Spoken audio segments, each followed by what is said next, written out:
Oh, yeah. You know what it is. This is Urban Politics, and I'm your humble host, Fizz Ed Music. Thank you for joining me on this Sunday. Let's get right into it like a car and drive. There's all types of tasty and delicious politics for us to get right into. So let's do that. First things first, let's talk about the housing crisis. Whether you knew it or not, there's a housing crisis afoot. 6 million Americans will be evicted on July 31st. That was yesterday. State and local governments have only dispersed a fraction of the $46.5 billion in rental assistance authorized by Congress. Only about $3 billion has been given out. Biden urged local lawmakers to get these funds out ASAP to prevent as many evictions as possible. One housing advocate said, my biggest concern is the dynamic of potentially tens of thousands of sheriff deputies and other law enforcement officials executing evictions around the country at the same time in the hottest month of the year. Yeah, so there it is. Here we are coming up on August, and it looks like 6 million people are going to end up being evicted from their homes. So I guess that's better than if it was wintertime, but that just sucks all the way around, right? So 7.4 million reported being late on rent. Some places report 11.4 million people are rent insecure. In six states and 31 cities, landlords have filed more than 451,000 evictions since March 15th, 2020. State and local governments were left to develop these programs from scratch. Due to this, disbursement has been stymied. So there it is. So I guess they were saying that's what messed things up. I guess the federal government basically threw states a bunch of money, threw them all types of money as we see here, and they didn't really give them any direction on how to spend it. And it's sad because for $46.5 billion, that's plenty of money, even spread out over 50 states. So a lot of these states have gotten a lot of money, and to think that they're just sitting on that and haven't given it out. Why? Because they haven't had a program or a vehicle to get it out. I don't know who I should be mad at there. Who dropped the ball right there? Was it the federal government because they didn't send this money along with instructions on how to use it and how to disperse it? Or local and state governments for being, stupid? How do you not know how to do this? Ain't this government by the numbers? I mean, this is not hard. You pay some people to distribute these funds, and you find ways to distribute them, and you find ways for people to, pass benchmarks and be eligible for these funds. These are just things that government is supposed to do. So, this is really messed up that a lot of people are homeless right now because this just didn't happen. Because the government didn't, send directions on how to spend it. And states, I guess, were just left in the lurch and didn't know how to spend it. We need to do better than that. They need to do better than that. All these people are getting paid way too much money to get all this money and not know how to spread it around amongst the constituents so that these people don't get, kicked out of their homes. So there's that. Mom and pop rental outfits account for 40% of all landlords. So that's something to think about too. A lot of times when people think about a landlord, they think about a corporation or a group of people or whatever who own their complex. And there's a lot of that going on too. But there's also a lot of single individuals who own homes and doubles that they rent out. And then there are mom and pop, literally, married couples who own maybe 5, 6, 7, 8, homes or dwellings that have 9, 10, 12 units altogether and stuff. Plenty of that going on too. Those people were also hurt with this. And really this pandemic, it hurt the renter and it hurt the landlord. It hurt the renter because now they're scared and risk getting put out of their dwelling because they don't have the money to pay for where they live. But it also hurts the landlord because now that landlord is not getting that rent and they need that rent. They need that rent because in a lot of cases that rent is helping pay for some of the dwelling, and it's also paying for other things. A toilet breaks or something like that goes wrong. That's money that this landlord can use to fix those things. When that money's not coming in, then they have to dig in their own pocket to pay mortgages. Then they got to dig in their own pocket to pay for things that break or go awry. So that's not a good look. That's not good. So I can understand why the Supreme Court did what they did. So let's talk about that. The White House said it was not going to fight for an extension of the moratorium. Why? Because of a Supreme Court ruling saying that the CDC exceeded its legal authority by putting it in place. So here's what it is. When all this stuff started and when all this stuff was going down, the CDC got the bright idea, it was a good idea to put in a moratorium on rents and on mortgages, saying that, you know, people can't pay right now, people are without jobs, we're in the midst of a pandemic. Let's stop everything. No one has to pay rent right now. No one has to pay mortgage right now. Time goes on, though. Like I said, these landlords, they still own these dwellings. They still have to pay their rent. They still got to pay their mortgage, you know, or whatever. Or even when the moratorium runs out, as it has now they still got to pay all that. So where's that money going to come from? So it's coming to a head, you know, and I get it. I've been on both sides. I know what it's like to wake up in the morning and not have your rent. I know what it's like to be a landlord and not be getting that rent and haven't gotten it for several months from your tenant. Both are horrible situations. They're untenable situations. So I'm not sure what they can do with this. Well, I know what they can do with this. They can tap into that $46.5 billion and get it cracking. But man, not too little, but definitely too late. You know, and a lot of people were saying that. They said, here we are at the 11th hour, and now, you know, people want to talk about this. Now they want to talk about this. Why has this not been news a month ago, 2 months ago, 3 months ago? I reported on it, but why is it CNN and some of these bigger outlets aren't talking about this? Now, there's a lot of stuff going on now. There's plenty of news. Lord knows that. We know that. You listen to this show, you watch this show, you know that. But guess what? I think this right here is some of the most important news that's going on. So it is what it is. You know, we're going to pray for all those people right now who are, you know, looking for another home, another place to be, you know, now that the moratorium has ran out on rents and mortgages. Moving on, let's talk about some good news. That was some bad news. Now I want to talk about some good news. Let's talk about how poverty is on the downstroke. Can you believe it? 45% drop in poverty, lowest in history. There's a 61% of kids have been lifted up out of poverty. America has never cut poverty so much so fast. It's a 3-time decline in poverty as has ever been previously recorded. So that's just, you know, all that is just saying that, man, poverty has been slizzashed and it's a beautiful thing. And, you know what I'm saying? A lot of people have talked about it, you know what I'm saying? Raising the middle class, eradicating poverty or taking steps towards doing it. But it's been done. And it's sad that it took a pandemic to bring on a lot of the programs and things that it did to help, not necessarily. We haven't gotten rid of poverty forever. Please don't hear this and think that. But for right now, poverty is low. And the reason it's low is because of a lot of these programs that are, a side effect of the pandemic. And a lot of people are afraid that these programs are going to go away and poverty is going to come right back. And I hear that. But, you know, we do have some programs that hopefully end up staying around forever. We'll talk more about that. But America has never cut off, poverty so much so fast. Stimulus checks, child tax credit, and other pandemic policies led directly to this. COVID-19 relief plans have lifted 20 million out of poverty. Rosa DeLauro has been fighting for this for quite some time, and she said it's a lifeline to the middle class. There it is. Child poverty costs us $1 trillion a year. So that's why this is huge right here. The last time the government lifted this many out of poverty was Social Security, which lifted 95% of senior citizens out of poverty. So that's huge right there. So there it is. And to think there's a time that 95% of Americans, 65 and older, were not living with dignity. But I'm sure, there's some older people who could tell us about these times when Social Security and Medicaid and some of these programs didn't exist.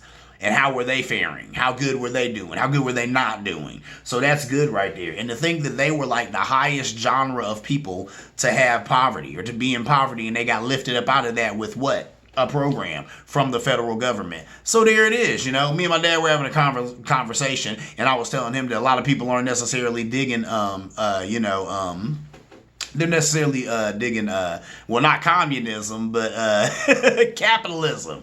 They're not, you know, I said a lot of young people turned off by capitalism. That's why they were so turned on to Bernie Sanders, a socialist. You know what I'm saying? Because a lot of these young people, they've seen their grandparents be broke from capitalism. They've seen their great-grandparents be broke from capitalism. They're broke from capitalism. Capitalism ain't helping everybody. It's helped a few. It's helped a minute few, but it hasn't helped everybody. So I say they're not necessarily feeling capitalism. Socialism, not so bad. I'm like, Dad, you're on, you know what I'm saying? You getting Social Security. That's socialism.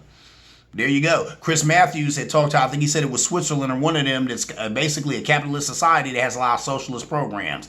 That's what's going on here in America. So don't be afraid of socialism. And I also told him, like I said, I say it all the time, three things that we need to do, or what we need to do with this: communism, socialism, and capitalism. There needs to be something in between those three, and that is probably what we need around here. Now, someone smarter than me will come up with that. I have no idea what that'll look like, or no idea what that would be called, but that's what needs to happen, because all three of those are good things, and if we pull, you know, a little bit out of all three and then smash them together and come up with something new, that's what's up. That could be a beautiful society. So there's that. Something to think about.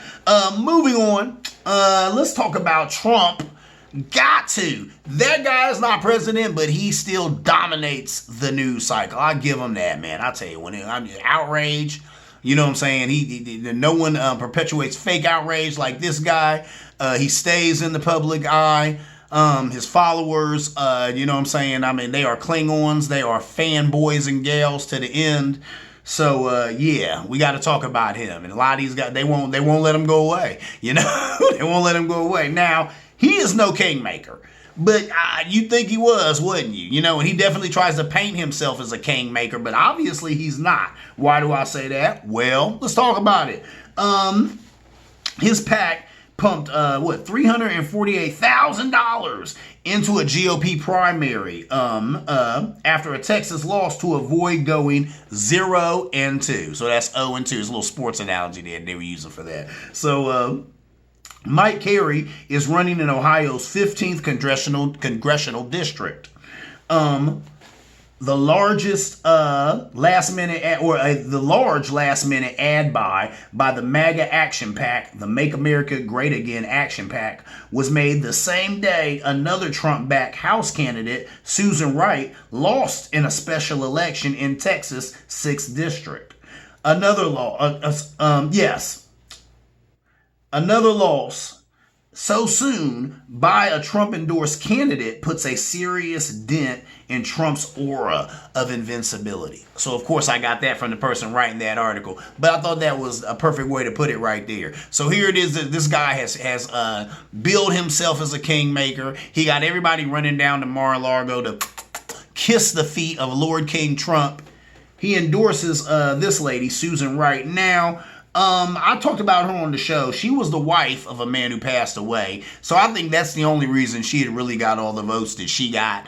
And I don't think it had anything to do with Trump endorsing her. Obviously, I was right because she did not win that. She didn't get that. She got beat. So it is what it is. This other race that's coming up here in Ohio's 15th, we'll see how that pans out. But they said he put tons of money into that. That is a lot of money, especially for Trump. $348,000.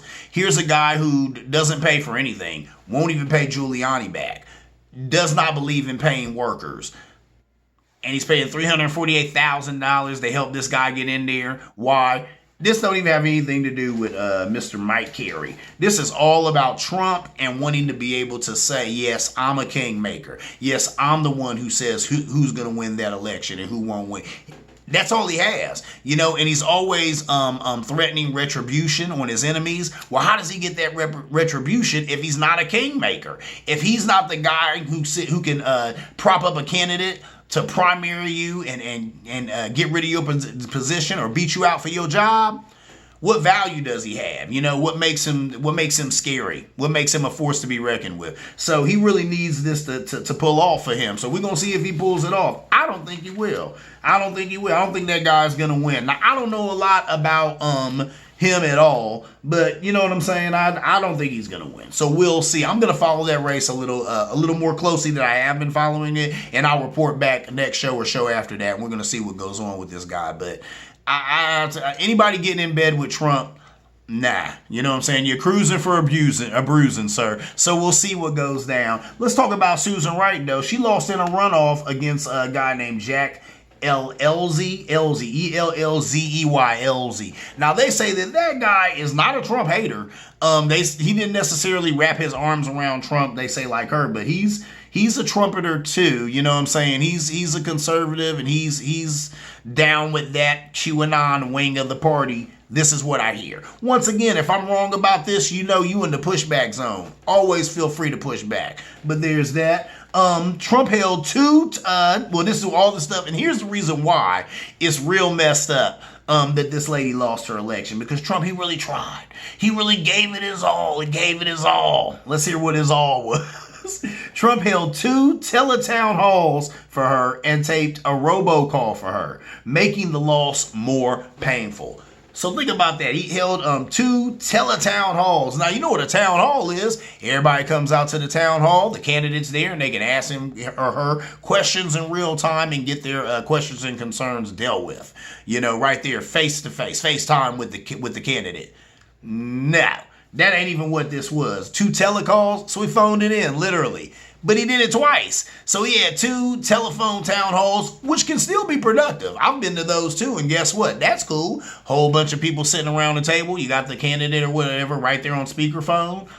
And they having a conversation like you would have with anybody else, and they can answer any questions, and people can hold their feet to the fire and ask them how they going to do this and how they going to do that and all that good stuff. So those are still valuable too. So the fact that he took his time out to do not 1 but 2 of those, 2, thinking it would push this lady over the top, and it still did not. And then robocalls. Now robocalls are annoying, but people still do them. I guess they still work. I'm sure there's a study somewhere that probably would show and prove that robocalls still work.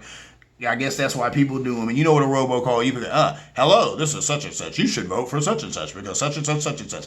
I think it's annoying. And these days, too, everybody's got cell phones. No one likes just getting calls, unsolicited calls on their cell phone. I remember there was a time when that never happened. Now it happens all the time. And I think that's what they're called, robocalls, and it's annoying. Nobody likes that, but candidates still think that that's the road to winning the seat, a road to winning office. So it is what it is. Did one of those. It still didn't help. Wow. So, right there, what I'm saying, Trump kind of played himself, and we'll see. We'll see what happens with this next one in Ohio, because if that one fails, that's it. That's it. There's still some people who will follow Trump into the pits of hell. That won't make a difference. But there are some people out there who I think are starting to come around to the idea that this guy, he's no kingmaker. He's no kingmaker, at all. So, watch this space, as Miss Mad Al would say. Moving on, let's talk about another guy, Tucker Carlson. This dude, you call him Tucker Carlson. I call him Tuckums. Tuckums. You know what I'm saying? Let's talk about Tuckums and the Fox Friends crew. My goodness. The Fox and Friends crew continue to try and minimize or alter the facts surrounding January 6th. They say, it could have been a lot worse. They say it could have been a lot worse. No, it could have been a lot worse. Those gentlemen who did what they did, those ladies and gentlemen, there's a whole lot of officers who were there. There's only a few of them who are not afraid to come forward and testify about that day, because to come forward means to give death threats and all this other stuff. We don't even know what kind of harassment that these ladies and gentlemen have gotten behind the scenes. And think about that. They risk their lives trying to save congressmen and women, and they got to worry about death threats from the fringe of the right. That's ridiculous, isn't it? The people who claim that they're all about backing the blue and how blue lives matter, they're the ones who are harassing these guys and gals who risk their lives, for lawmakers. Anyway, moving on here. Like I said, it could have been a lot worse. Officer Harry Dunn, he's the big brother you've seen. He's been all over the TV. He was one of the main people testifying and stuff. He testified about a lot of racial slurs and stuff that him and other officers of color got that day. He's been called an angry left-wing political activist. How convenient. How convenient. Of course now he's an angry left-wing political activist. Why? Because he told the truth about what happened on January 6th? Whether this guy votes Democrat or Republican, he's telling you what happened that day. Why does his political affiliation have anything to do with the events of that day? Now, none of this is true. Is he a Democrat? They say there's been some stuff to say, yeah, he's a Democrat, talking about how, yeah, he gave to somebody's campaign and blah, blah, blah, woof, woof, woof. The reason I add that information is because I think it's garbage. It's gobbledygook. It's not important. You know, it's not relevant to his testimony at all. You know, if it was, they'd have brought it up. They didn't bring it up because it's not relevant. You know, it doesn't make a difference, his political affiliation. What happened that day is what he testified about. Okay, he testified about protecting, you know what I'm saying, our elected officials and the racial slurs and other violence and such that he endured on that day. Has nothing to do with his political affiliation. So it's something that, of course, Tuckums would throw that at him. Like I said, he spoke about the racial abuse that he and other black police officers endured.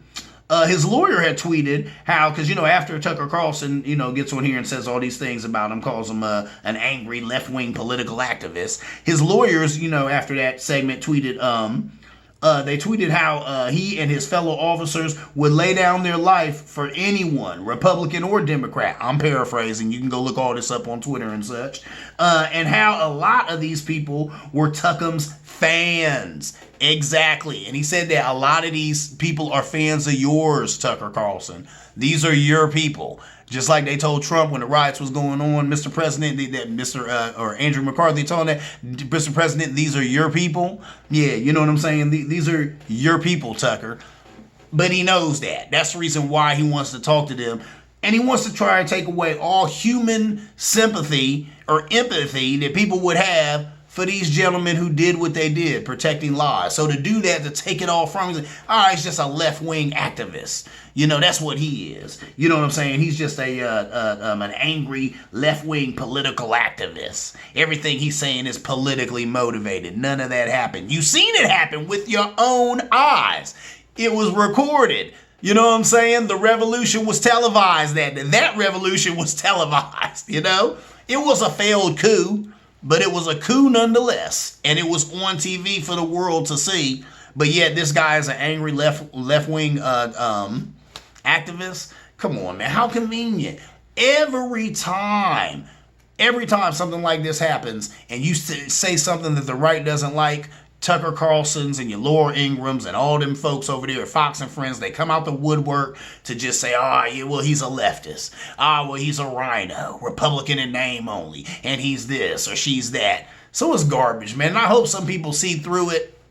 I think if you don't see through it, you probably are a Fox viewer, you're probably a Republican, you're hearing what you want to hear anyway. You know what I'm saying? But if you're a person with eyes, ears, and a brain in your head, you're like, time out. How convenient. Every time someone has a difference of opinion with these guys and gals, first thing they go, he or she is a leftist.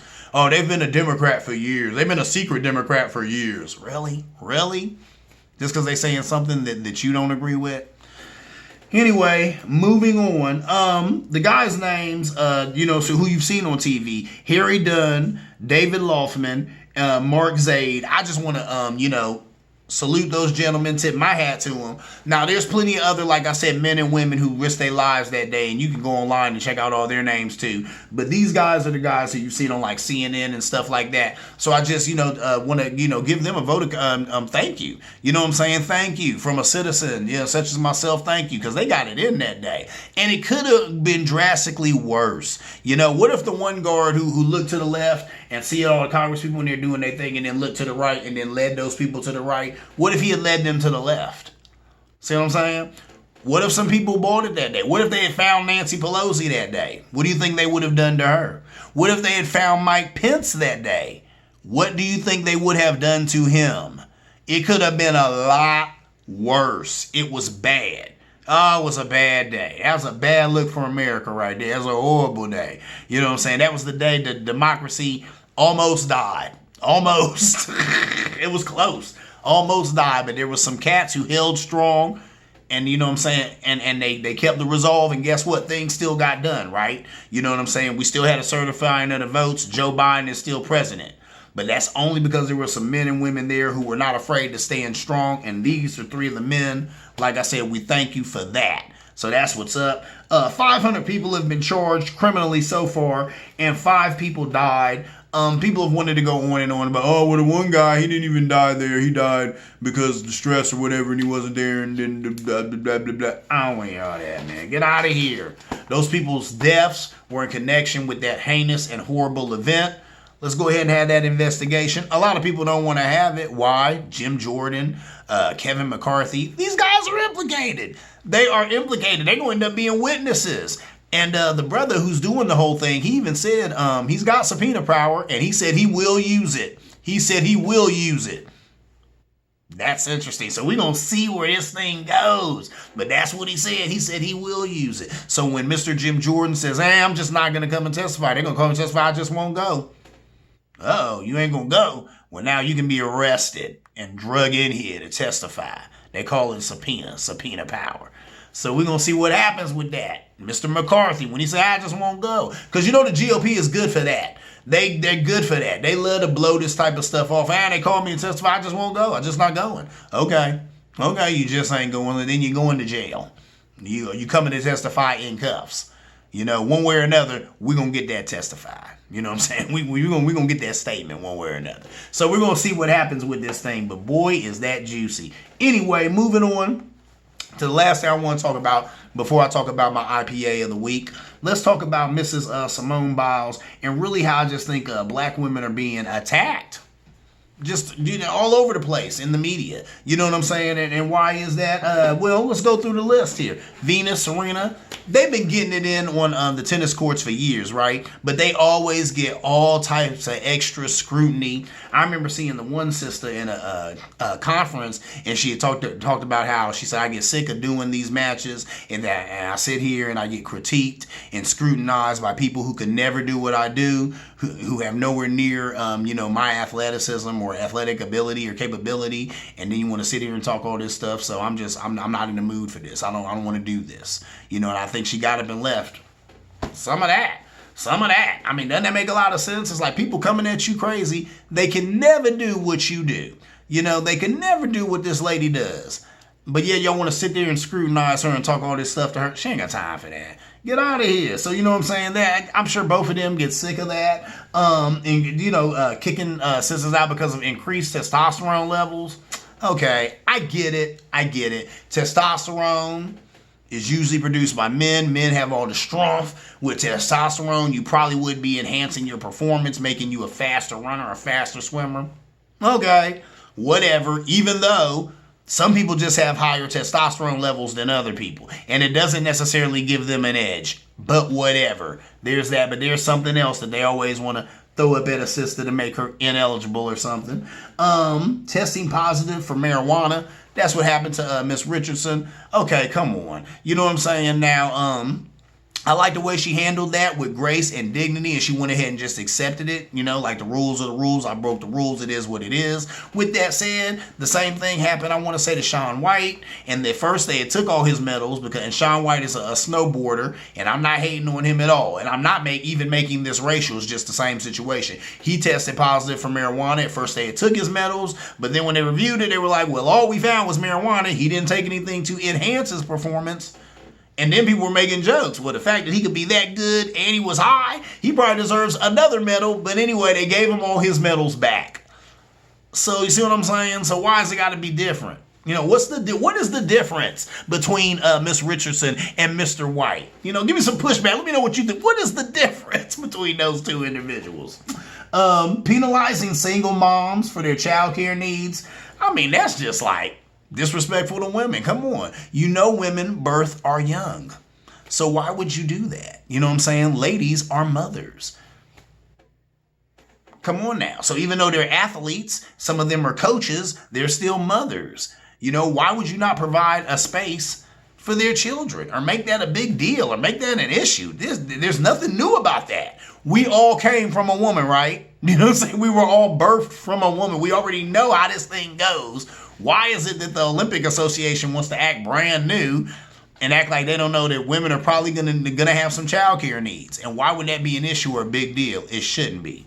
So there's that. And then they got mad at Miss Biles for putting her own physical and mental health first. you always got to do that. Self-care is number one. You can't help nobody else until you help yourself first. So she looking out for herself first. They got mad about that. She was talking about the twisties. I guess that's a thing that gymnasts get when you're all twisting all types of crazy ways in the air and you can't, you know what I'm saying, get your bearings and you might land wrong. She had a landing or two that was wrong, so she got scared, knew that she needed to take a break. All you can do is say hats off for that. She was called weak and a sociopath for stepping down, you know what I'm saying, and putting her self-care, her mental health, and her physical health first. Really? That's ridiculous. And I'm like, people got mad talking about, oh, now she's sacrificing medals for America and Really? Really? Okay. So she should sacrifice her mental health and her physical health for America, a country that shoots her people in the streets all the time? Yeah, we'll talk about that more later. But anyway, there's that, and I think that's a problem. The Olympics and some of these other outlets need to lay off these sisters, okay? You're mad that the face of some of these sports are black? Get used to it. It is what it is. I didn't know there was as many sisters in the Olympics as there are. I'm blown away. But I'm so proud, but I didn't know that. But guess what? A lot of y'all get used to that. And that's what it is with a lot of these people. They're not used to that. You're used to their runners and their athletes looking like Bruce Jenner and not looking like Sha'Carri Richardson. And when they look like her or they look like me, then there's a problem because it's different and they don't like the change. But they need to get used to it. Welcome to 2021. Anyway, moving on. My time is drawing nigh. Let's talk about my IPA of the week. It is this Big Little Thing by Sierra Nevada. Big Little Thing. I like this. It is a really good IPA. It's Imperial IPA. It's 9% alcohol. It's delicious. You got some money in your pocket. Get some of that.